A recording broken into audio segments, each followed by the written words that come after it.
vehicle of the 2021 or 2022 Nissan Navara. So today the vehicle I've got here is the Navara STX. This particular vehicle is the two-wheel drive version. So on the STX you will get 18-inch as alloy wheels, two-tone finish as standard, instead of the aftermarket wheels on this one, plus the off-roading tires, just to let you know. You also get a sail play bar at the back. Again, this vehicle doesn't come with it. We did delete that, but nothing to worry about. Let's have a look at the back. So as standard, you have the rails across the way. That's very nice, handy for the tethering points. And I quite like the door opening. It's very nice and easy. You get rear camera, all that things at the back. And the load space is quite high, so that's nice and easy if you're gonna have a load lead, something like that. And as all the Nissan vehicles, you have a small window at the back. Open the back seats, so you get a very nice leather finish for the vehicle itself. And because of being the STX spec, this is quite high spec in New Zealand, by the way. Very nice touch points. You won't be able to adjust the seat angle, unfortunately, but the space wise it is decent.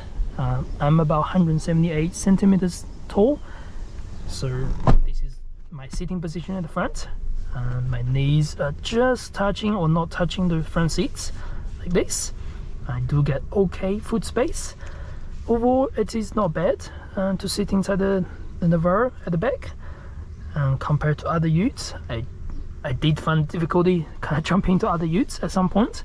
At the back, you get air vents, which is handy for rear passenger, and a small USB charging point. And surprisingly, you do get an armrest, which is again very handy for rear passengers.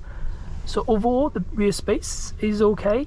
I wouldn't have too much complaint if I'm gonna go a short journey or anything like that.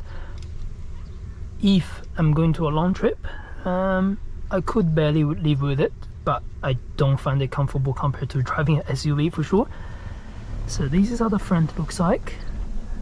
You get a around 9-inch display over there with navigation, Apple CarPlay, Android Auto as standard for New Zealand spec.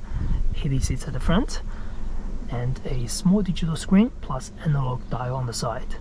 So overall the finish is quite okay. It is just a typical Nissan fashion. They haven't changed much. This is pretty much the similar cabin you'll find on the Nissan X-Trail, Nissan Qashqai, or any other similar vehicles. So similar setup as well. So nothing too special, but it does a job. Let's jump out. And as Nissan standard, you get this keyless entry vehicle key, so lock, unlock button, obviously with the door entry. So one thing about this key, since 2006 or 5, I think Nissan has been using this key. They haven't changed much. Again, this is a 2021 vehicle. And at the front seats, you do get electric adjust on the driver's side and manual adjust and slide on the passenger side. Nice seats. This seat finish is on par with a lot of passenger vehicles. I find it's very soft, very nice to sit, very comfortable overall. And this is how the driver display and the steering looks like. Let's jump in the vehicle.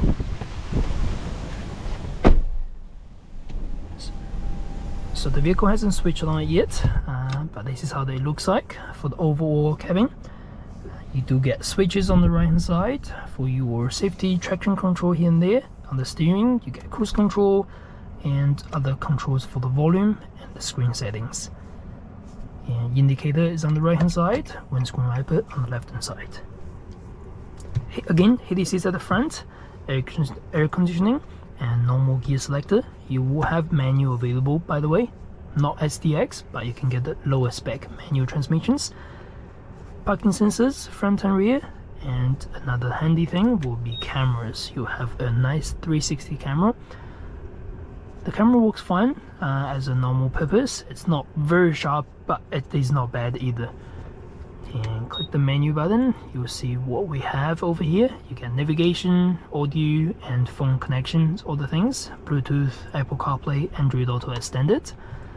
Map is very easy to use, it's inbuilt for this particular spec. So with all the other features you have auto lights with LED daytime running and LED front headlights and rear headlights. Let's have a look at the front headlights. That's one thing I particularly really like about the design at the front. So look at the front grille. I really like this front grille. It's large, it's chunky, it represents, it's sharp, it's aggressive, and LED lights and LED daytime running lights. That's very good looking lights. So yeah, overall the body shape looks very similar to the older generation, but definitely a good improvement overall in terms of technology and spec at the front. Alright, time to go for a drive. So this vehicle, you have push button start and again keyless entry. We have the tire pressure warning light on just because we changed the aftermarket wheels. Don't worry about that in this video. Alright.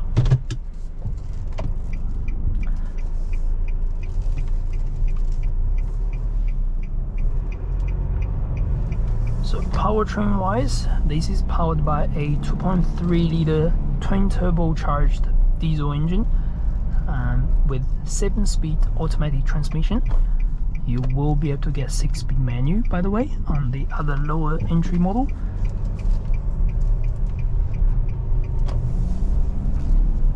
And this is the 2-drive variant. Again, you can get 4-wheel drive as well. For the current retail price, by the time of this film, the 2-wheel drive STX is 57.5 plus ORC in New Zealand, and the 4-wheel drive is 67.5 plus ORC for the 4-wheel drive variant, by the way. This is how the vehicle drives. Let's jump out the road.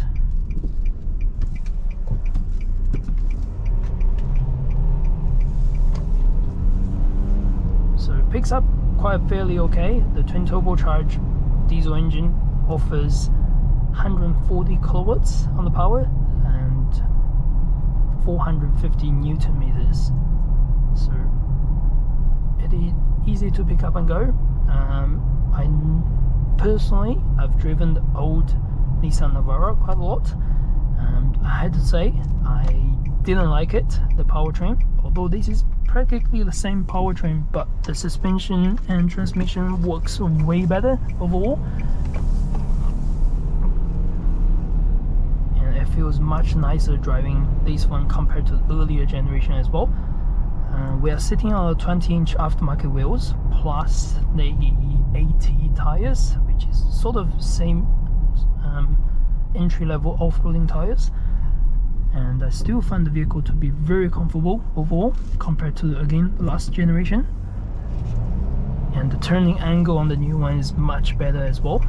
It is much shorter compared to, or the turning circle is much smaller compared to the previous generation, thanks to the design, all that things.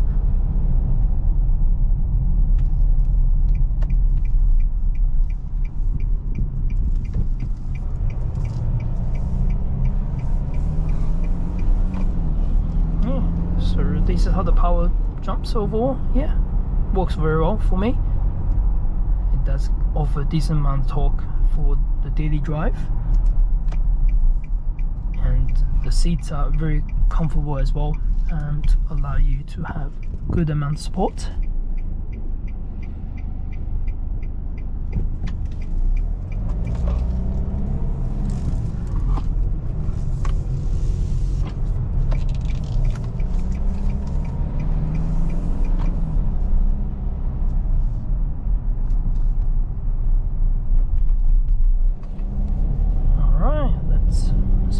Down 100%, you can feel the power going 95 already, so pretty good. The pickup is definitely good on the new one, and we are on a very bumpy road, unfortunately. tell, the vehicle suspension works very well even on these off-road tires.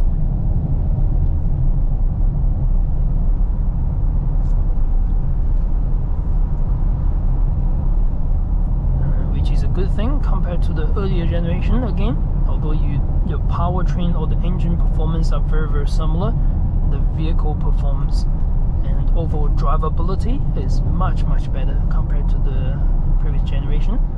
That's one thing I really like about this particular Navara.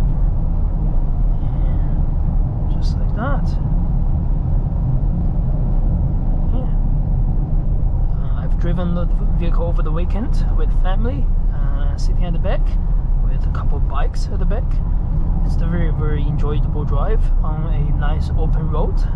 Fortunately, the road around us is a little bit rough.